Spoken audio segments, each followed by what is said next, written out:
Hello, my name is Shantice Cheatwood. This is for the World Geography class. Hi, Dr.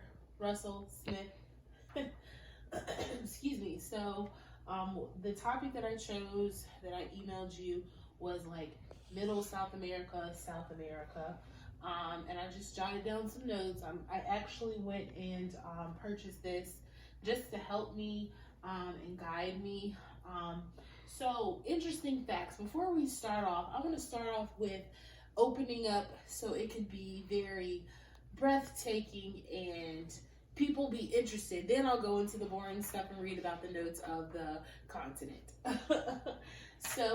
First and foremost, after observing the continent, I've noticed Brazil is one of the largest countries that actually fill the whole South America continent, and that is on the right side, which is also the east side of the continent.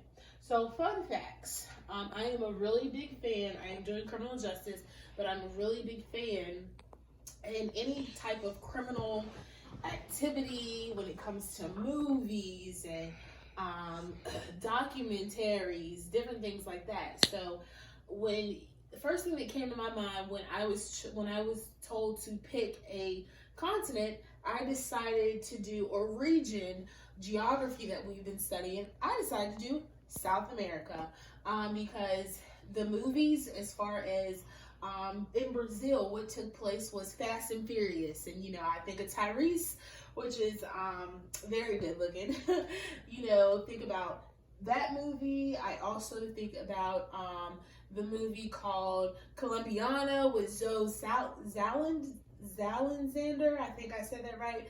She and that took place in the capital of South America, which is Bogota, Colombia. So that was a good movie. Then just actually looking at the outer part of the continent, it was interesting to see how close Sinaloa was and what part that they played in, but that is kind of more so up to Mexico. But as you can kind of see Sinaloa forming over in the upper corner heading west. And the show that I thought about, which is Queen of the South, starring Teresa Mendoza. So that is just a cool thing. The type of language they speak is Spanish. Then you also have in the northern part of South America, Guyana, which is more of like, I would consider Caribbean. And it's very interesting because you have the top part of South America is more Caribbean. That forms kind of in the northeast, right up in here, where you have Guyana. You also have Trinidad and Tobago. That is where my dad is from. Port of Spain is the capital of Trinidad and Tobago.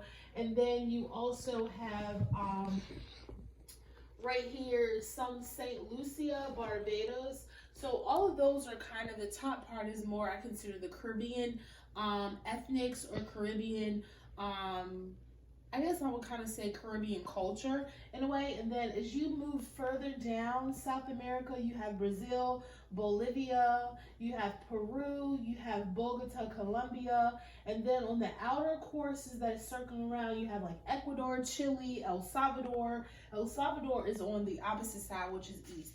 So those are just a couple of things that I found really interesting. And then also Chile. My former boss is from Chile. She is amazing, and it's very interesting that their regions, when it comes to like, it's kind of interesting to think about this, and I'm going to get into a little bit of what I kind of jotted down from doing research, but listening to my family, of course, they're from Port of Spain, Trinidad and Tobago. They pretty much have the same, kind of the same weather related, but then once you, I have a friend who lives in Bogota, Colombia, excuse me, and their weather stays pretty much the same all year round. So it rarely gets above like 60 or 70 degrees maybe on the part that she lives in. And in Chile, their seasons are flip. So when it's summer here, it's winter there. And when it's winter there, it's summer here. So it's very interesting of just the whole part. And you would think, because it's like half of the equator, you would think that it is kind of, by it being underneath the equator, more south, that it would be cold, but it's not.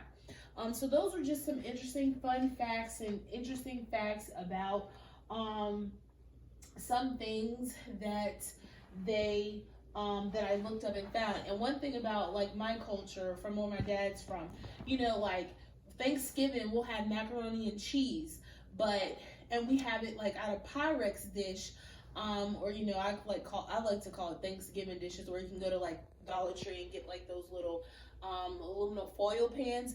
But in my culture, they call it macaroni pie, and it is shaped into the macaroni and cheese is in a pie dish, but it's not elbow noodles; it's spaghetti noodles. So it's very interesting how they have different cultures. And like we say, dad here, daddy over there. In the Caribbean language would be dardy, D-A-R-D-Y. And then also in, of course, Spanish, Espanol, it is papi. So those are just some cool things that I've actually learned. And I'm going to kind of recite the Pledge of Allegiance in Spanish. And I learned that from my friend. And I also learned it from my former boss, and it is prometo fidelidad a la bandera de los Estados Unidos y a la República que se destaca una nación bajo Dios indivisible con libertad y justicia para todos. And here's the thing, upcoming into like Greensboro, you can just see the different ethnic groups and the cultures and the background, and Spanish is like the second language. If not, it's almost up there neck and neck with English, because you have so many Hispanics that have come to this city. So going into the notes that I had kind of found, Middle America, which is like the volcanic islands and the mountain ranges, tectonic action at the edge of the Caribbean. So that's more so up here. That's what I was talking about, the different islands forming, and you have more of the volcanic and the tectonic view and action at the edge of the Caribbean. So that's right around here where Port of Spain, Barbados, Trinidad, Georgetown, Guyana, Cheyenne, and that's more so of, they call it French Guiana, I guess that's how you would say it. And let's see, the Caribbean plates, they brought about volcanic plates. They brought activity, created many of the islands. So basically, due to the volcanic and the tectonic plates that formed, it created islands. So that's how a lot of them tended to space off and created their own, especially Barbados. If you can see it really up here, it's probably like smaller than a crop. Let's see. Many of the islands of the region as volcanoes rose above the ocean surface. So it pushed up and pushed out, and that's how these small little countries did form. Again, about South America, the physical geography is the mountains, highlands, rivers, river basins, coastal plains, mountains that run, and then north through south. Rivers run east and west. For an example, the Andes, which is the South American Amazon River. It's right next to that.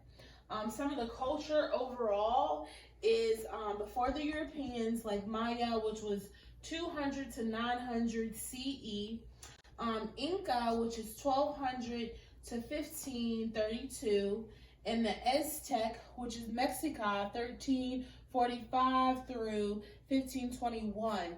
And the Maya is going to be more so northeast, right around this area with the Rosario, now I don't know how do you pronounce this, the Turkariru, I'm not sure if I said that right, but all around this area, Belém, That's going to be some more of the Maya. And then the Inca is going to be closer to Peru. I looked this up. Rio Branco, let's see, and Lima. So all kind of right here. This is where mainly that is. And 5 culture regions are the tropical plankton region. Like I said, more so right here. Then you have the rural American Indian region, which is more so over this way, I would say. And then you have the Amazon basin, which is right around here. Oh, sorry, you can't see. Bison, excuse me. My basin. Okay, my son is correcting me. Right around there. And then you have mixed mestizo region, which is more so kind of south east of it, like where Argentina, I don't know how to pronounce this, Uruguay, and then you have like La Roja, and then the European commercial region as well as around here. So I kind of mixed it up and put everything together as far as learning about the geographic, the physical, and the culture and the economics. And it's interesting because a lot of the economics as far as like in Port of Spain, a lot of things go in and out that support pretty much, you can say, the continent. You have in Colombia, Bogota, they tend for economics because it tends to be like kind of not cold weather, but not hot weather. And they make these kind of quilt jackets to sell to pretty much the west kind of coast of the continent for those who are cold. And that's actually a big thing in Bogota right now.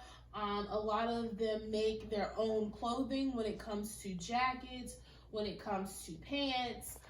So that was also cool fact about that. Port of Spain does so much of metal, like pots and pans that I looked up. They also had these big, as a whole continent, music is a big part of their everyday life. Music is expressed through communication as far as happy things like weddings and graduations, sad things like funerals, and like sacrifices when it comes to which type of culture, because I know back in the day the Aztecs, they also had sacrifices. And the Port of Spain created these big what can you call them, like pans, but they were drummers, and it starts with a T. I can't remember the name of the pans that they used, but those pans were sold throughout the continent because the Port of Spain, they made extra really good pans that were made for drums as far as them communicating, having celebration. So, but I thought it was really cool. One fact that I found interesting that I did not know was that the reading back that the volcanic islands kind of formed when the tectonic action plates had formed, pushing the island up and separating it from the continent. So I hope that you found this very interesting. And yeah, that's pretty much it. So you can take how to say goodbye in Spanish is adios. How to say see you later, hasta luego. Or if you want to say what's up, Shantice, you can say que pasa, Shantice, what's me, what's happening, what's up. So I hope that you found this video very informative, and feel free to comment and say I left something off. Anything is good to know. That way I can move forward. Thank you. Bye.